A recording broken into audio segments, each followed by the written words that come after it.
Hello, friends. Welcome to This Day in Jack Benny. I'm John Henderson. This episode's from February 16th, 1947. It features the famous violinist Isaac Stern, who, in addition to playing concerts, also overdubbed the violin for the movie Humoresque, in which John Garfield played the character of a classical violinist. The whole point to me about an artist is the sound he makes. And Ronald Colman, an English actor who starred in movies like Lost Horizon in 1937. Welcome to Shangri-La. If I Were King in 1938. If I were king, ah, love, if I were king, what tributary nations would I bring to stoop before your scepter? And the late George Apley here in 1947. There is such a thing as carrying eccentricity too far. Jack Benny himself had starred in a movie called The Horn Blows at Midnight. Nathaniel, sir. Angel Junior grade. 3rd Phalanx, 15th cohort. In this episode, they also mentioned the Lassie movies featuring the world's most famous collie. Thank you, Lassie. The Lost Weekend was a movie where Ray Milland played a man with a drinking problem. Hey, fella. You think you ought to drink that? Oh, the night is still early, my friend. They also mentioned a couple of actresses, Jane Wyman. I declare it'll be such a blessing it won't seem natural. And Claudette Colbert. Promise me you'll come back. If you read the gossip columns, you'd find out that actress Lorraine Day had recently married the baseball coach Leo DeRocher. I had never been so happy in my life. I'm learning the difference between a curveball and a fastball. Day had been married to somebody else, but filed for divorce in California just before Christmas. In the divorce ruling, she was told she could not remarry for a year. But she was in a relationship with Leo DeRocher, and they wanted to get married right away. So she went to Mexico to get a quick divorce, and immediately, same day, married DeRocher. However, the judge who had originally ruled in her divorce in California didn't like that idea so much, and he said that if she was caught living with DeRocher in the state of California, she would be arrested for bigamy. Meanwhile, there was a running joke about the new Studebaker. It was hard to tell which was the front and which was the back. It could go either way. They also mentioned that novelty song, Open the Door, Richard. Open the door, Richard. Richard, why don't you open that door? And finally, mañana means tomorrow in Spanish. There's a great day coming, mañana, with a wonderful one. If you'd like to contact me, you can email jackbennypodcast@gmail.com and find all the old episodes at thisdaybenny.com. Or if you're just enjoying it on your podcast player, take a minute to give it a 5-star rating and just write a quick review. It could be something as short as, I love Jack Benny. So buy some bonds and enjoy the show. The Jack Benny Program. At 59 American.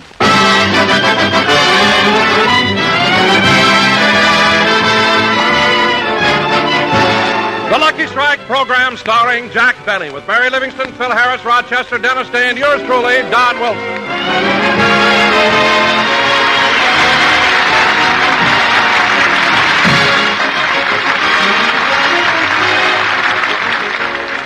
Ladies and gentlemen, last Friday, February 14th, was Jack Benny's birthday. Jack celebrated the occasion with a dinner party at his home. So let's go back to Friday and out to Beverly Hills, where we find Mary and Rochester helping out. Rochester, is Mr. Benny still upstairs? Yes, ma'am. And they say women take a long time to get dressed. He's been up there 2 hours already. Well, with Mr. Benny's physique, dressing isn't so simple. Oh, what do you mean? By the time he pulls in what sticks out and pans out what sinks in, it's a new day mañana. Well, he ought to be down pretty soon. Now, let's see. The table's all set. Oh, by the way, Rochester, you going to serve hors d'oeuvres? Yes, ma'am. Oh, that reminds me. I'd better take the caviar out of the Frigidaire. Caviar? Did Mr. Benny buy caviar? Well, yes, indirectly. What do you mean indirectly? Well, once a week we have fish for dinner. Uh-huh. And before I go to the market, Mr. Benny tells me to pick out a sturgeon with that maternal look.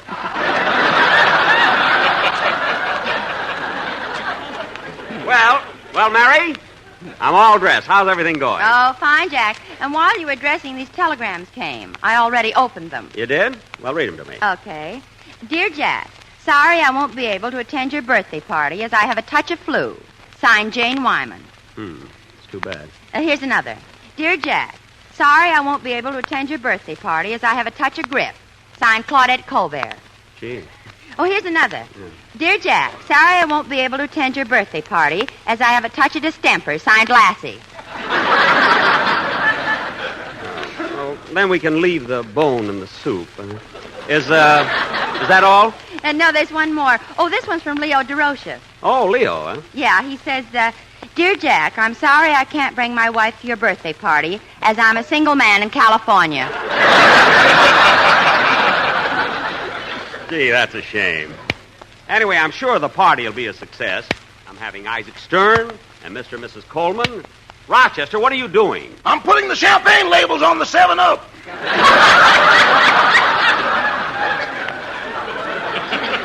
I'm not serving that tonight.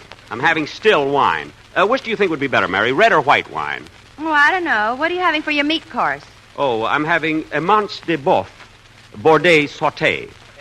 What's that? Hamburger. We're not having it as patties. We're having it as meatballs. And, Rochester, when it's time to serve the meatballs, do it with a spoon. I mean, don't put 3 holes in them and roll them down the center of the table. Now, Mary, after everybody arrives, I wonder who that can be. Much too early for any of the guests. I'll get it. How do you do, Mr. Benny? My name's Brown. I represent the Lifetime Pot, Pan, and Kettle Company. May I come in for just a minute? Thank you.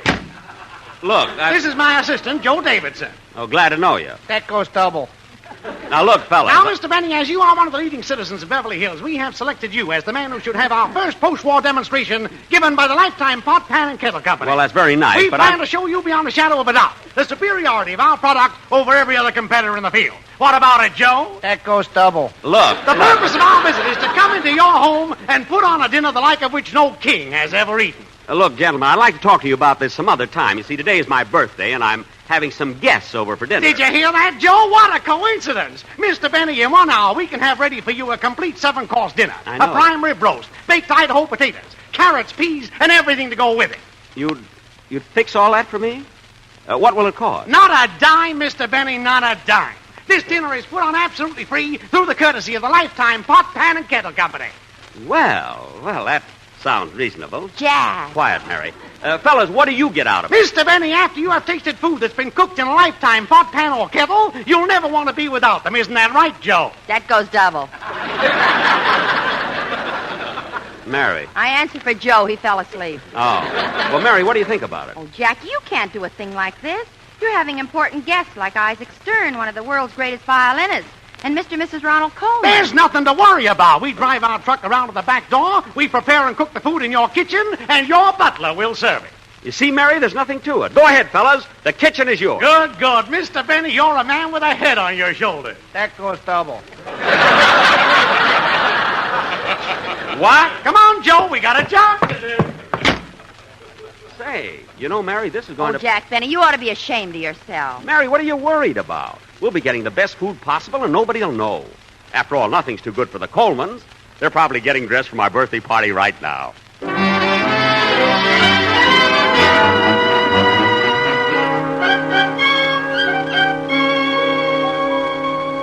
Oh, Ronnie, are you ready yet? In a moment, Benita.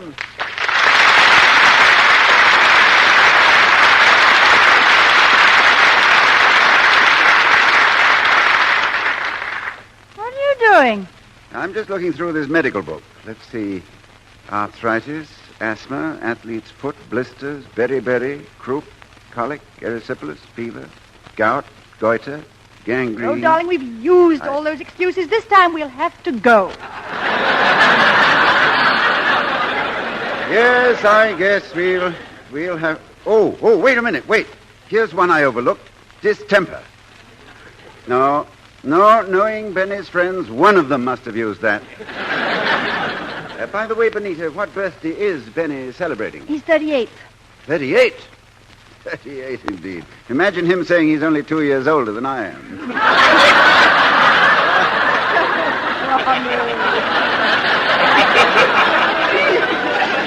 Oh, let's stop wasting time and get ready. They're expecting us. I told Mr. Benny we'd be there early. You saw Benny today? Yes, he dropped over here. You remember about 2 weeks ago he borrowed your fountain pen? Oh, so he finally returned it. No, he came over to fill it. Imagine that. When we go on our vacation, we ought to leave a bottle of ink at the back door. Yeah, we did that last year, and that Harris fellow drank it. Come on, Ronnie, come on. Put on your tie. All right, all right. Oh, what a wasted evening this will be. Wish I could stay at home and listen to some good music. By the way, you know that new record I bought? I almost know it by heart. Really? How does it go? Open the door, Richard. Richard, open that door. Come on, darling, help me out. Rap on the table. Oh, yeah.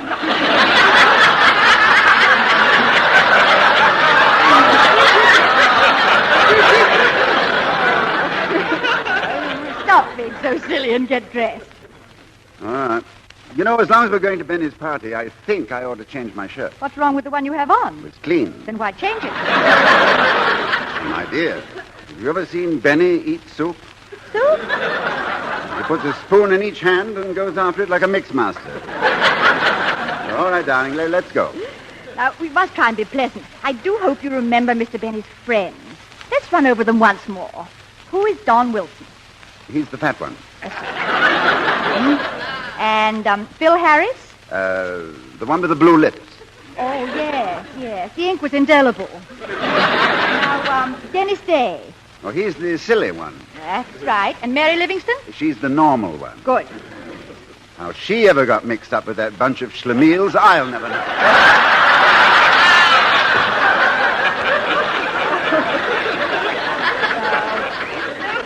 Come on, Ronnie, come on. We mustn't keep them waiting any longer.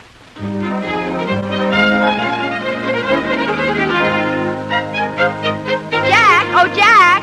What is it, Mary? John, Phil, and Dennis just arrived. Oh, hello, fellas. Welcome to my birthday party. Hiya, Jackson. Many happy returns. Hello, Jack, and congratulations. Hello, Mr. Benny. Well, I'm glad you all got here early, kids. And don't forget, Dennis, you're going to sing Happy Birthday to me, aren't you? Oh, yes, sir. Good. Happy birthday to you. Happy No, birthday. no, not now. Not now. I'll tell you when. Oh. Now, come on in the other room.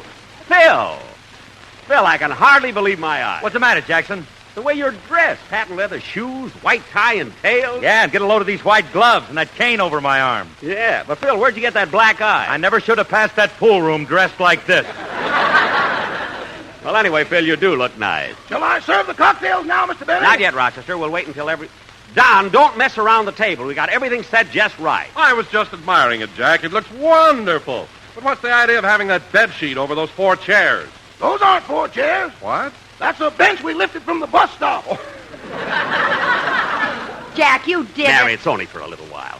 And anyway, kids, we're going to have a fine dinner and lots of fun. And well, Dennis. Huh? I noticed you brought a little package to my birthday party. Uh-huh. Ah, Dennis, you don't have to blush. Come on, open it up. Not till we get to the table. What is it? My lunch.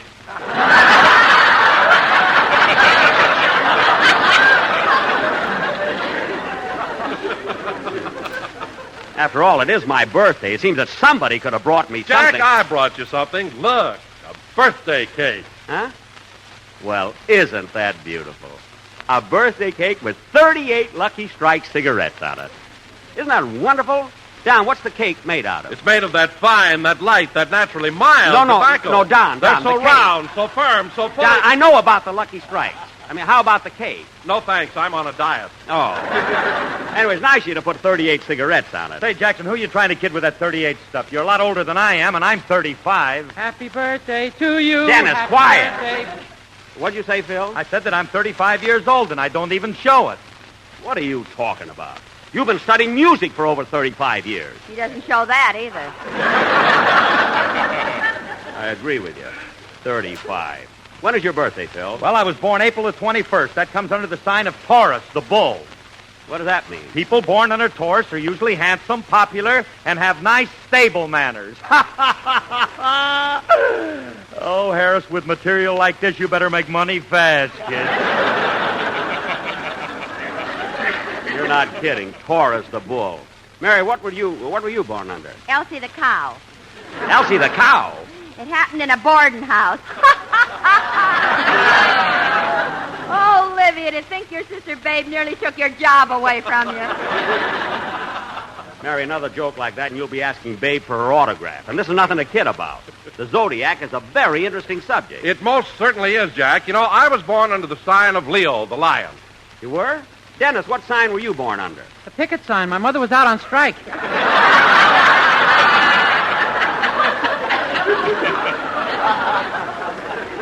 Now, Dennis, stop being silly. And that goes for all of you. And now watch it tonight, will you, kids? You know, I'm having some very important people. Who's all going to be there, Jackson? Only a world-famous violinist, Isaac Stern, and Mr. and Mrs. Ronald Colman. Ronald Colman? Gee, I like the way he talks. If I were king, ah, love, if I were king, what tributary nations would I bring to stoop before your scepter and to swear allegiance to your lips and eyes and hair?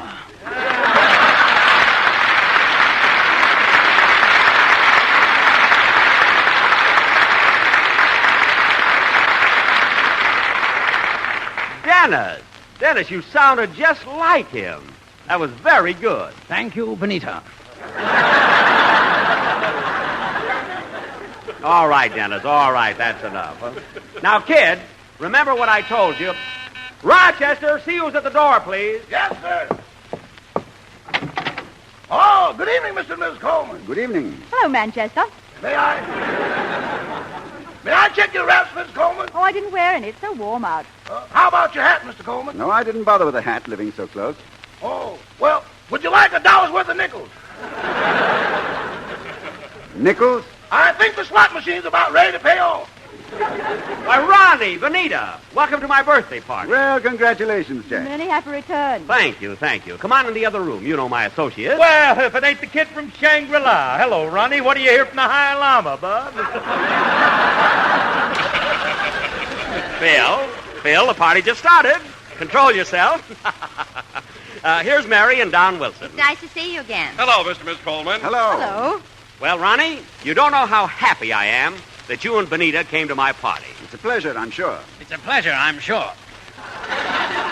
Well, what's that? Do I hear an echo? What's that? Do I hear an echo? Dennis, cut that out! Yes, Benita, darling.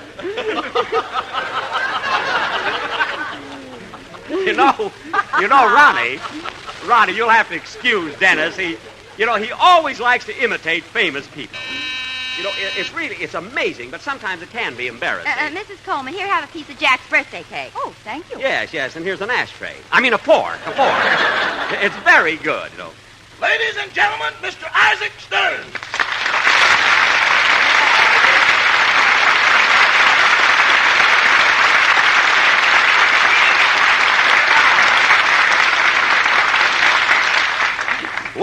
Well, Mr. Stern, I'm sure glad you got here.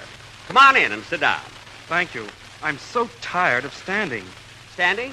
Yes, somebody lifted the bench from the bus stop. Oh.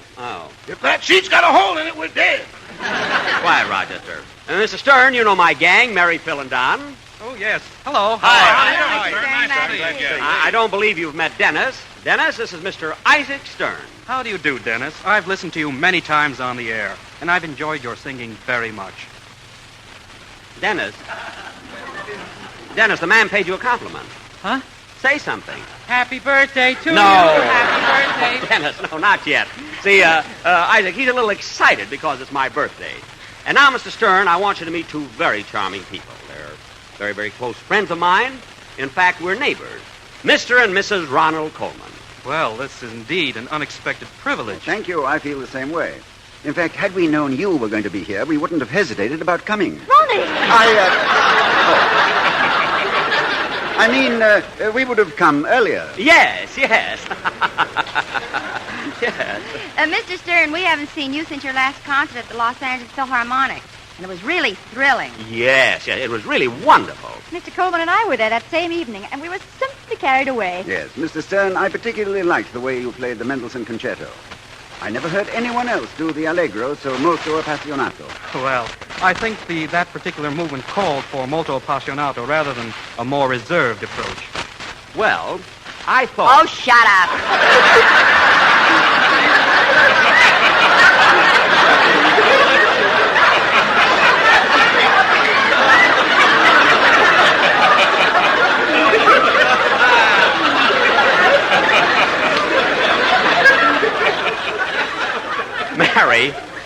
Mary, that's no way to talk to Mr. Stern.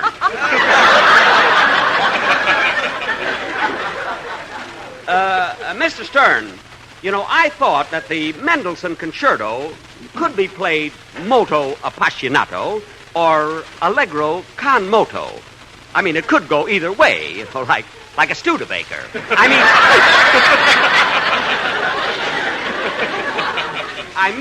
One has the moto in the front and the other has the moto in the back. Mary, we're having a serious discussion. Now, Mr. Sterno. Mr. Stern.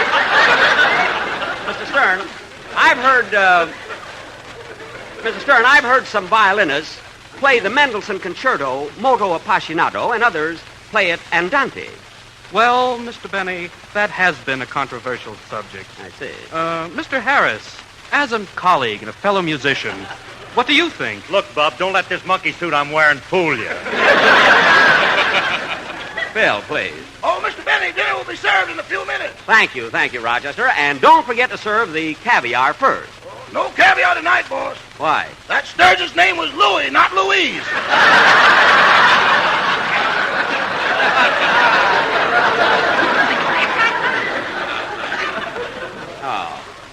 Oh, well, then we'll just have cocktails. Mr. Stern, would you consider it an imposition if we asked you to play a number for us before dinner? Oh, that would be wonderful. I'd be happy to play for you.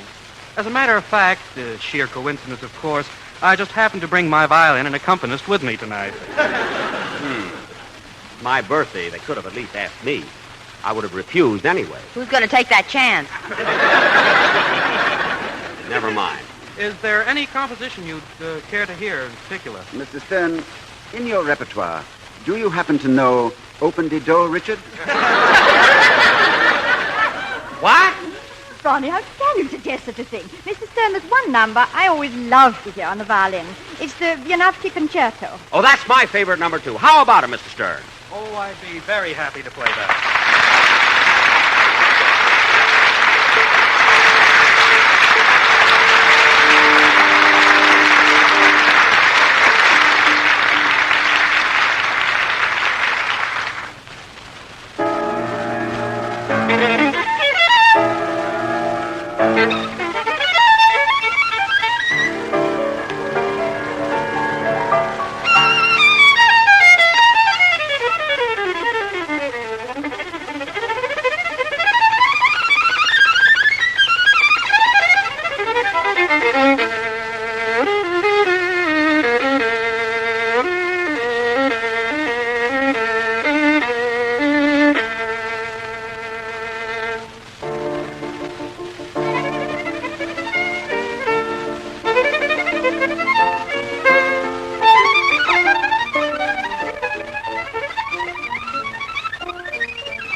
Mr. Stern, that was really excellent.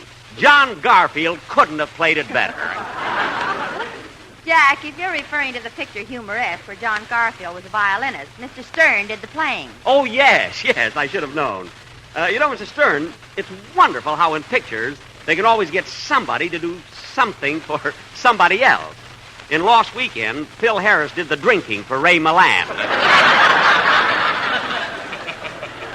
And for that, they gave him an Oscar. With blue lips? No, red eyes. And by the way, Ronnie, speaking of pictures, I saw the preview of your new one, the late George Apley, and it was simply wonderful. Oh, thank you, Jack. Just recently I saw one of your pictures, too. Which one? The Late Horn Blows at Midnight. Oh. When did you see it? He went to the funeral. Quiet. And now, folks, with a little encouragement, I'll be glad to play a violin solo. Dinner is served. Thank you, Manchester. Well, as long as it's on the table, we might as well go in. Come on, everybody. Come on.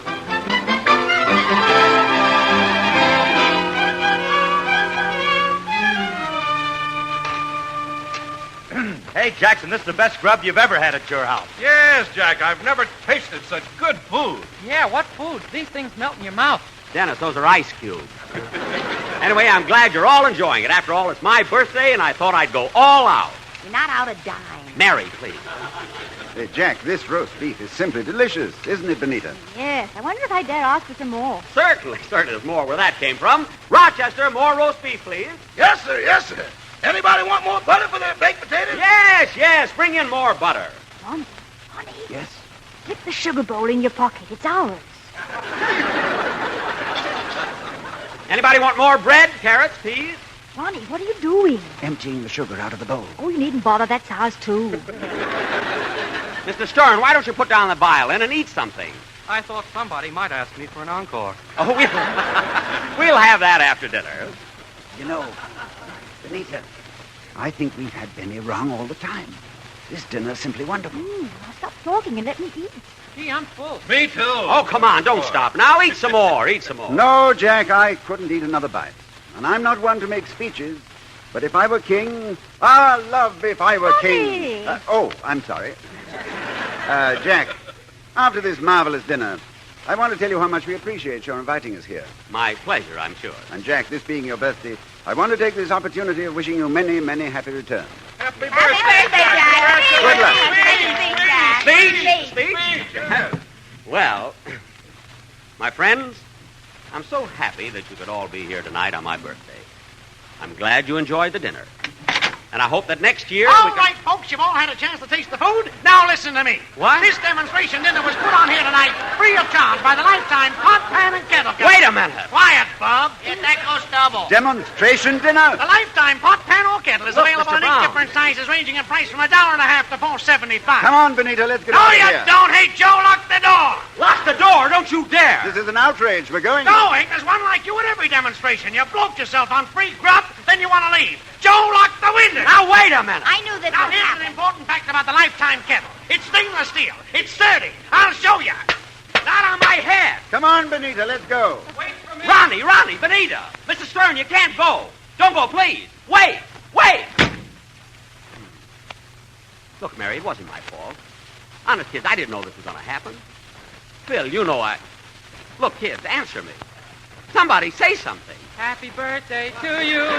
These pots and pans are guaranteed for life, and make a wonderful birthday gift for your wife. Yeah, happy birthday. Everything happens to me.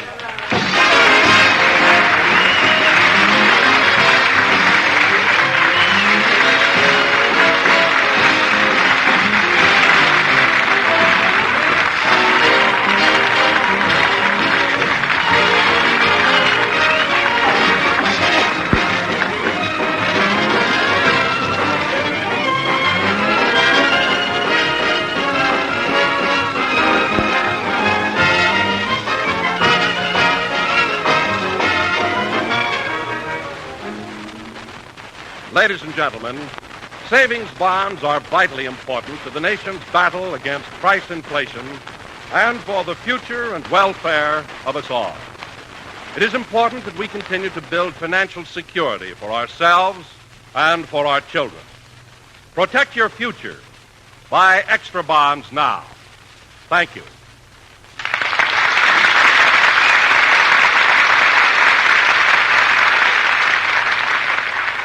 Mr. Isaac Stern was accompanied at the piano by Mr. Alexander Zakin. Now, Jack will be back in just a minute. But first, here is my good friend, Mr. Basil Rysdale. As you listen to the chant of the tobacco auctioneers, remember LSMFT. American. Lucky Strike means fine tobacco. And in a cigarette, it's the tobacco that counts. Here are the words of a man who's been an independent tobacco buyer for 29 years. Carl Hartfield of Greensburg, Kentucky, who said, I can report what I've seen with my own eyes.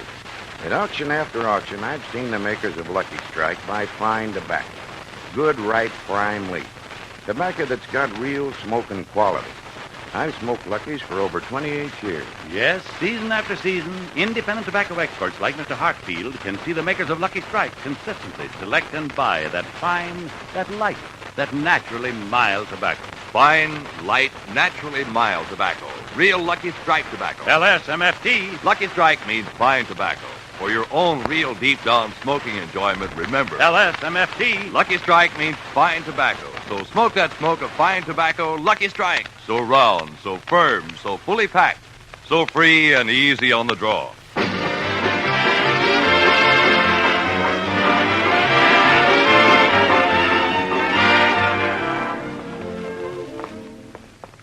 I was never so embarrassed in my life. It certainly was humiliating. Yes.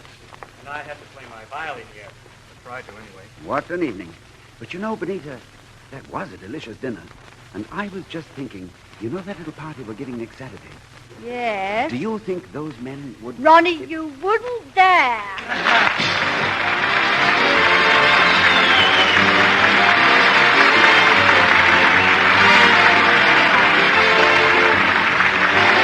NBC, the national broadcasting company.